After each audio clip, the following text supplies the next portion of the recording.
Hello, friends of Solar Body Alchemy. How are you? It's Valentina from Dublin. And it's Kate from England. And today, for our very last week with our friends of Libra, we have prepared a wonderful theme. We are going to talk about indecision. What best team to close the season of Libra? Actually, indecision, it almost seems to be in the very DNA of Libra with the two plates, on in the astro sign. So I am very curious actually to talk about this theme, Kate. What are your thoughts about it? Yeah, well, we're coming to the end of Libra season. I think signs are always most potent at the very beginning and at the very end, because at the very beginning you've got like the full force of the infancy of the sign, and then at the end of the sign you've got it maturing before it moves into the next one. And I'm quite sensitive to an energy shift, and I was kind of musing today on where are we going with Libra, and I was umming and ahhing, and I suddenly thought, ah, Ta-da! decision, of course, because Libra, because it's harmonious, it's all about balance. The double-edged sword of balance is not being able to make a firm decision one way or the other way. Because it's a sign of diplomacy, and they're really, really good at putting a strong argument across either way. You know, Libras are great lawyers, if you like. But to actually fully stand in what you believe in means having to make a choice. Yeah. Because if we're making a decision about something, there's always going to be a consequence with a kind of benefit to it and a negative side to it as well. And so Libras can be, they often get accused as being commitment folks or being flaky, or and it's just that, if they make a decision, they suddenly go, whoa, hang on, there's something else I could do, there's something else. And sometimes that's okay, and sometimes you really need to say, actually, this is the choice I'm making, and I will stand by whatever happens. Because sometimes we don't make choices because we're worried about making the right one or the wrong one, and so we choose just to do nothing. That's not really why we came here to incarnate, right? Yeah, and actually, it's interesting what you are saying, Kate, about the indecision behind the Libra. Because you remember a couple of weeks ago we talked about how Libra sometimes they lose themselves into relationships. Yes. So there might be this element of what can I save? What can I do more? How can I please more the other people? And that actually can prevent them from making the right decision for themselves. Absolutely, and it can also, what you've touched on there is something quite important as we move into the next sign, which is Scorpio. And Scorpio is all to do with death, rebirth, endings, and new beginnings to some extent, because it's the cycle of death, rebirth. And Libras are constantly wanting to keep things going. Yeah. And if we don't make a full decision in something, we don't allow things to end and things to fully begin. We're vacillating between should I, shouldn't I, should I stay, should I go? You don't get the full cyclical response of saying, okay, actually no, I'm going to stop doing that thing I was doing and feel the difficult emotions that come with that, so that I can go through them and enjoy what's on the inside. Yeah. Which is actually, it's a very, very good point, because sometimes it seems harsh, it seems cruel, but we need to close certain things to move on. We do. I was talking to a client about this the other day, actually, and the cycle of being a mother or a father is to fully love, and also to fully let go when the child has grown up. And there's a sadness that comes with remembering what you had when you were in connection with that child. But there's a joy that comes from having seen them grow and move on, do their own thing. And we create in all areas of life. So just take that as a metaphor. It's not like you miss that if you don't have children, but It's the sense of I create Yes. and I give myself to whatever this project is, or relationship, or work, or friendship circle, and I love it with all my heart. And when it's ready to let go, I let go. Oh. Yeah, which is actually a very good way of dealing with the empty nest syndrome. Yeah. You know, sometimes there is this sense of what do I do now, but probably there isn't enough an appreciation of I have done so much and it's time to let them go. Yeah, because you don't really realize how much you've done until something's over, or what you had until it's gone, or it's that it's one of the hermetic principles, that of polarity. Yeah. We need to be able to see the opposite end of something to really kind of know where we are in ourselves and that journey between the two. Yeah. It's so Libra, you know. So actually, even the you know the gesture, the attitude that you were doing with your hands, it really reminds the two plates of the Libra. Yes, yeah. So it's difficult for them because they can do both.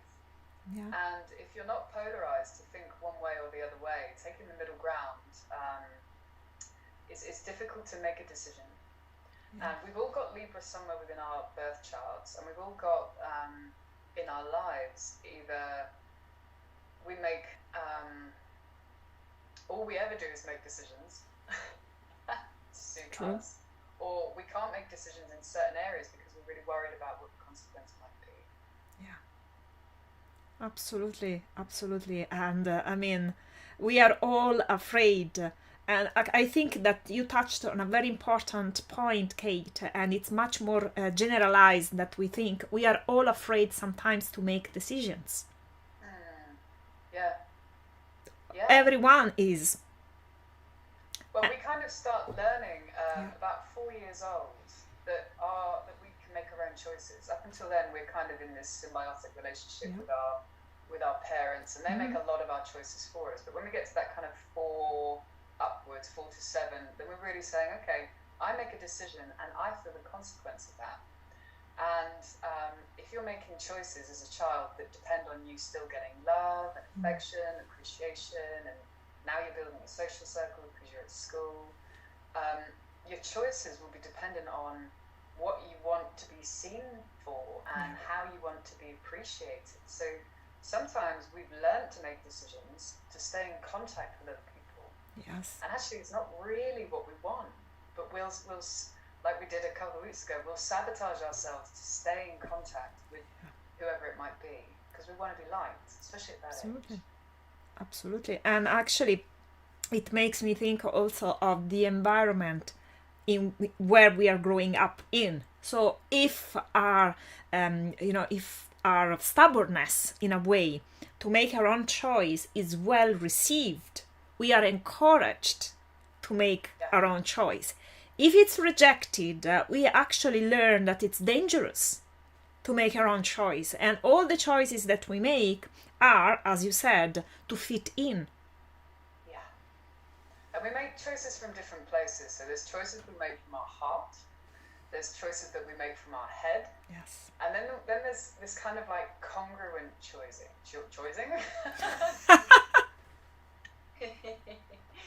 And congruent choosing comes from being in contact with our body wisdom. Yes. And being in contact with present moment.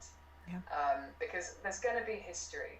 There's going to be, our bodies are the history of everything we've ever been through. So if we have to make a big decision about moving house or changing job, or it's going to bring up feelings of insecurity that take us back to maybe feeling like a younger person, going, oh my gosh, if I make a mistake, what's going to happen? Yeah. So obviously the more work you've done on looking into your history and knowing why you make these decisions, the more informed you can be with, okay, is my nervous system just going into panic? Am I a little bit fearful? Of course I am. What do I need? Yes. If you reassure yourself, then getting in contact with the truth of the matter brings you into a choice that's head and heart. Yeah. And we're going to explore a little bit of that in a minute. Okay, I cannot wait. I already have my diary. I have my pen. I'm all sorted. Okay, so we're meditative states, just so that we can be a little bit more in tune with our intention of the session today. And in order to do that, just bring yourself to a seated position or bring yourself to lying down, however you're comfortable. So you can stay in a fairly alert state, just a little bit more focused now on your physical body.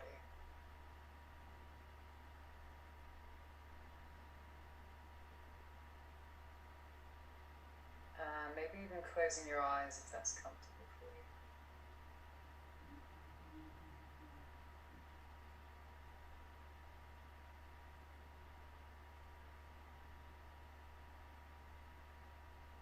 And take a moment to bring your focus to your body and the places where it's resting, on the surface it's resting on.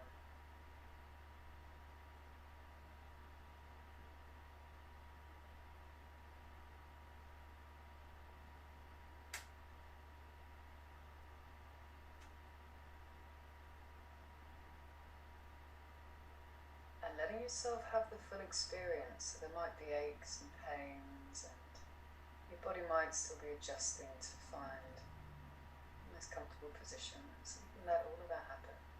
Let it all be here.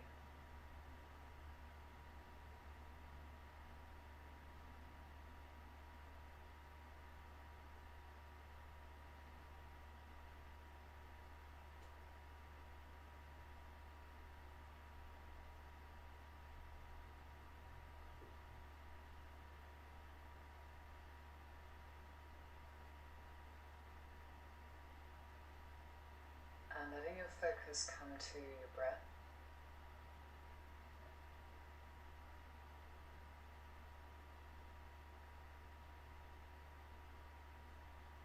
And just watching the movement of your breathing. So you might be aware of your rib cage, you might be aware of your belly.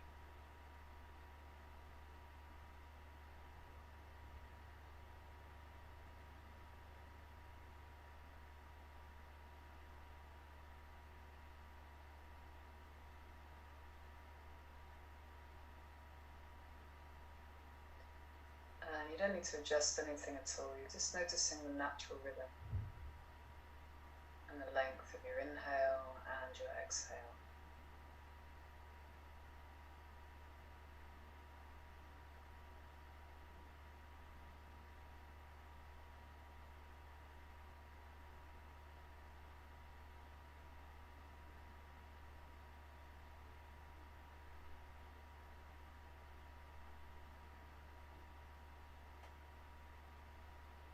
And also letting your body adjust to the room that you're in, so getting a sense of the temperature of the room.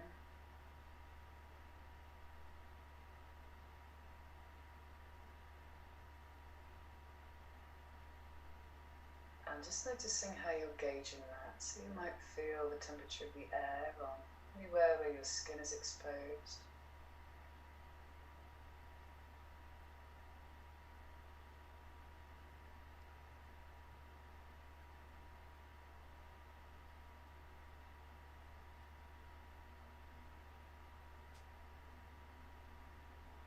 And scanning your way through your body and noticing if there are different temperatures.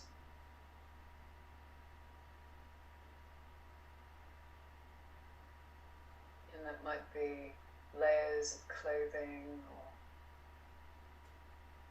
maybe your hands and feet feel a different temperature to the rest of your body.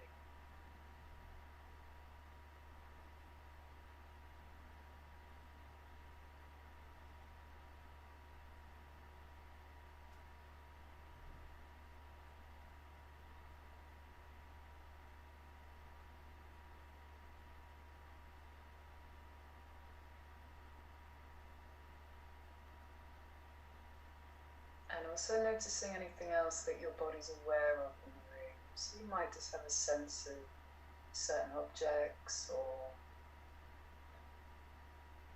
there might even be some distant sounds or sounds in the room.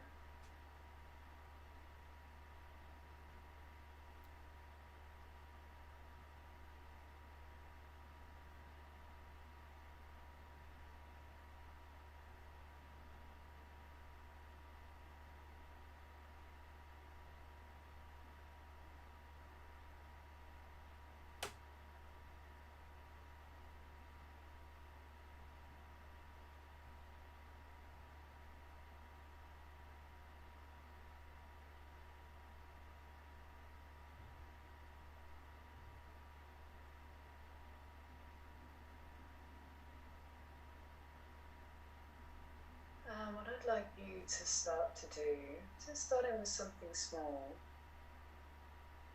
is to think of a decision you had to make today. Now, it might have been something as simple as choosing what to wear, or it might have been choosing a certain time to go to your meeting, or whatever it might be, just a really simple decision you had to make for today.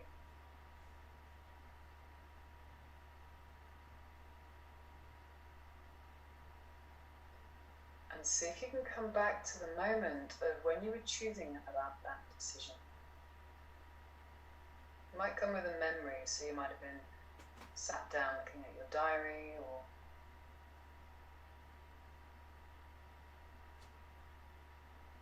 you may have been thinking about it the day before.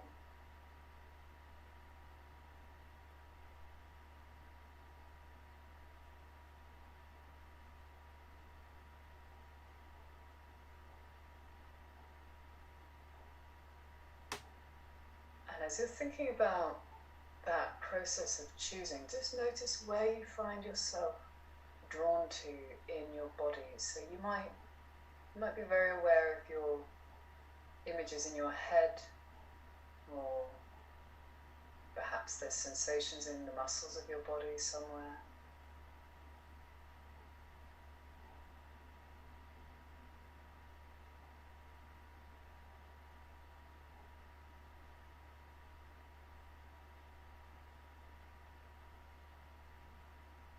When you were thinking about the choice, were you moving towards an action?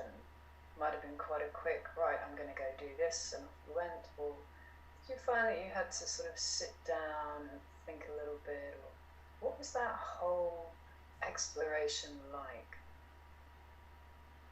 That whole process of choosing?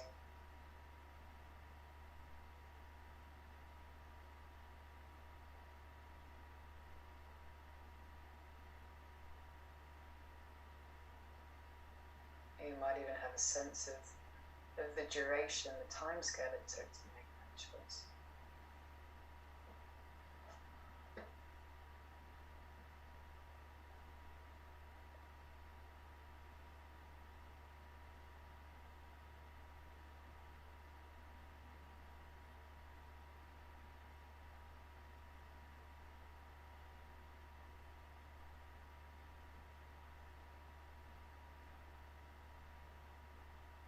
It might even be that you're actually sort of just watching a movie rerun of you making the decision and the process of then following that decision through, or not following the decision through, however it played out.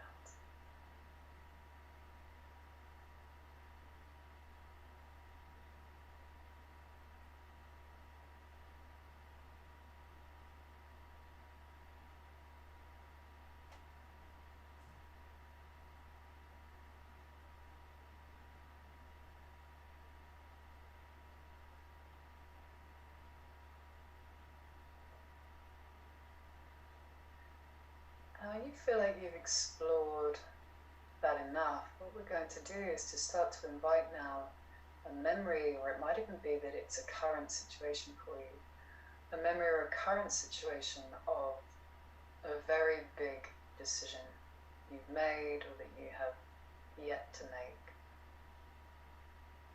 One of those decisions that actually had almost a life-changing scenario.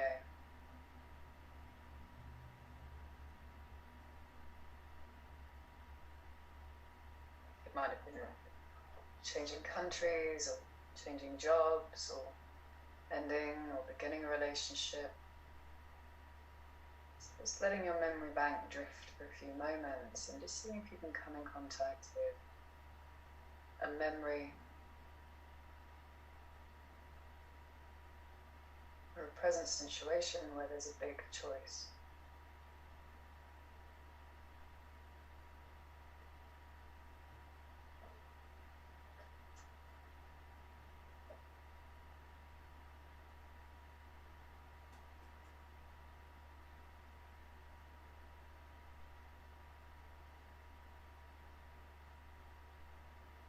as I'm starting to talk about this subject, just noticing what's happening in your physical body. As you're in contact with this situation or with this memory, how is your breathing?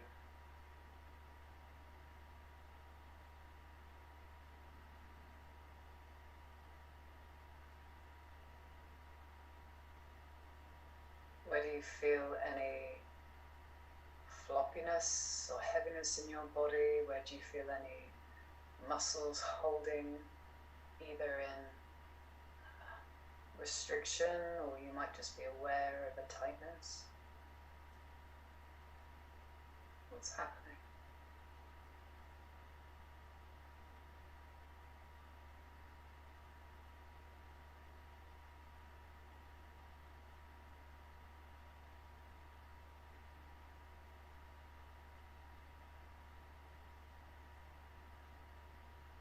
And perhaps you can start to let the memory turn into more of a replay. You might be able to remember the time you spent over making this decision. And perhaps you spoke to other people about this decision.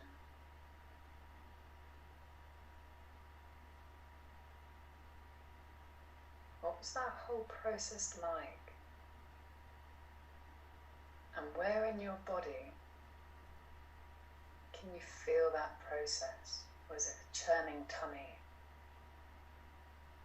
Was it rigidity in your shoulders?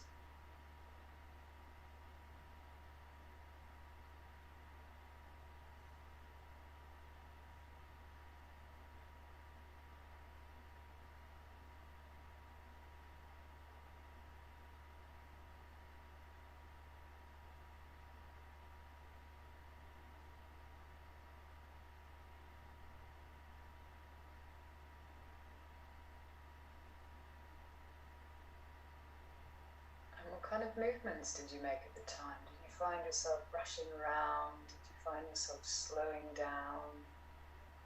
Spending time thinking? Spending time talking? Maybe there were some emotions that came with this big decision. What did your body feel?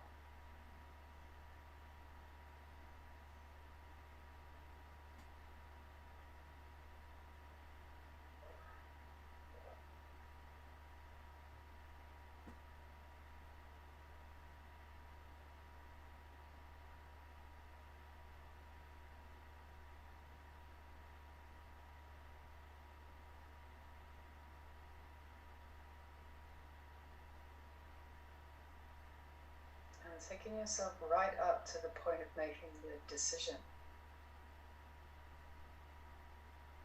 And if it was a yes or a no or whatever the result was, noticing how that feels in your body.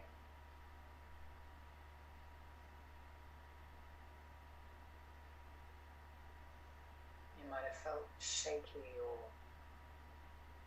tired, exhausted, relieved. What was that like?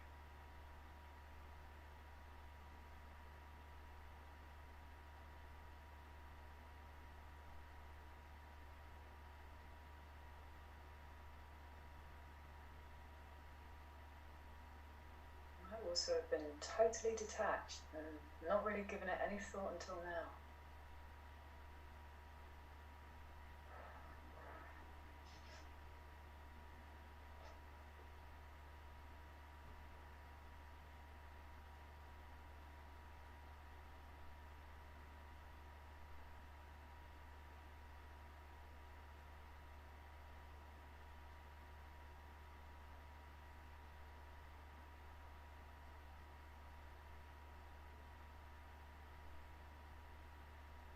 You can let the memory play out a little bit longer. If it's a memory, if it's a current state, to staying with the feelings that you're with. If it's a memory, letting it play out a little bit longer, and just notice how you felt after that decision had been made. How did you move forwards with that decision?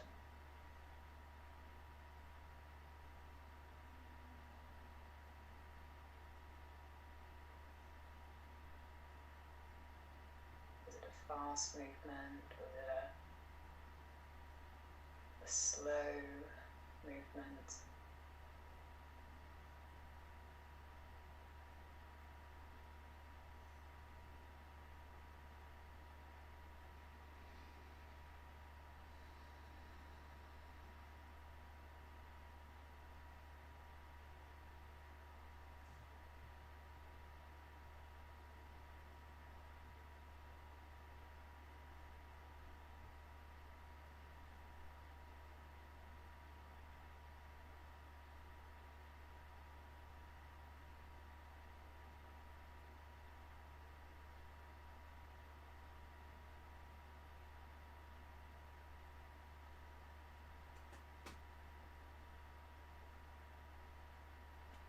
And then letting yourself come back to focusing on your breathing.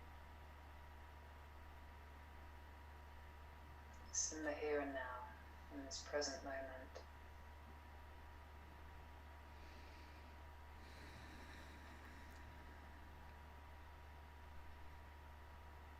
Feeling the places where your body is in contact to the surface it's on.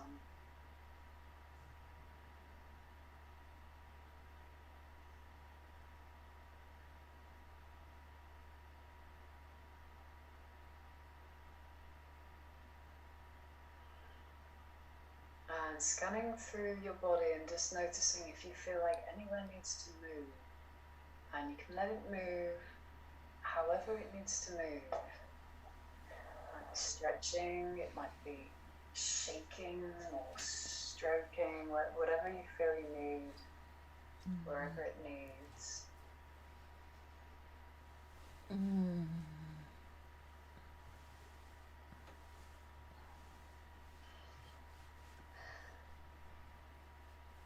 And if your eyes have been closed, you can allow them to open.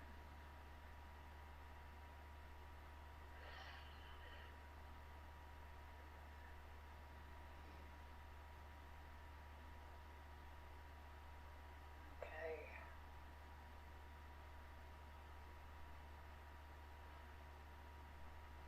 So yeah, sometimes making a choice brings us in contact with lots of different emotions, and sometimes making choices with emotions, with our hearts, is so difficult. We just cut off feeling, and it's not something that we really have to think about very often. No one really teaches us how to make a choice. Yeah. We just kind of learn, like the little sponges that we are as children, from what's going on in the environment and the consequence of the choices we make. Yeah. Well, for me, this exercise actually has brought up a lot of what if. What if? What if? What if I had made another decision? You know, and that was so very interesting because then it brings us back to what we were saying before about being scared of making a decision because we are afraid of consequences. But sometimes we need to make a decision to grow. Yeah, and you're also talking about something, Valentina, when you're saying what could have been with regret. Yeah. And a lot of us will have experienced that at some point in our life, either having made a decision that actually later on we regretted, or not making a decision. And regret can be a challenging place to be. Yeah. Because it talks about not being able to fully accept ourselves. Exactly. And actually for me it made me think this meditation. It also made me think, what was I thinking about myself? Yeah. So what was my self-image back then that prevented me from making that decision? And it could be, as you said, it was a lovely meditation because it could be something very small or something big. Like, for example, telling a boyfriend that you had a crush on, that actually you had a crush on him. Yeah. What if I had acted on it? Yes. And this is the amazing thing about being human, because we have both the physical feelings and impulses of just naturally what we need to survive, but we've also got our cerebral capacity that says, I create. Yes. I can create whatever I like. There are multiple options always of what I could be doing. Yeah. But it's about being in contact with, like you say, your sense of who you are, what's right in the moment, and that will change. We're in constant evolution and shift, and so the choices that we made in our past might not be relevant today if we had the option to make them again.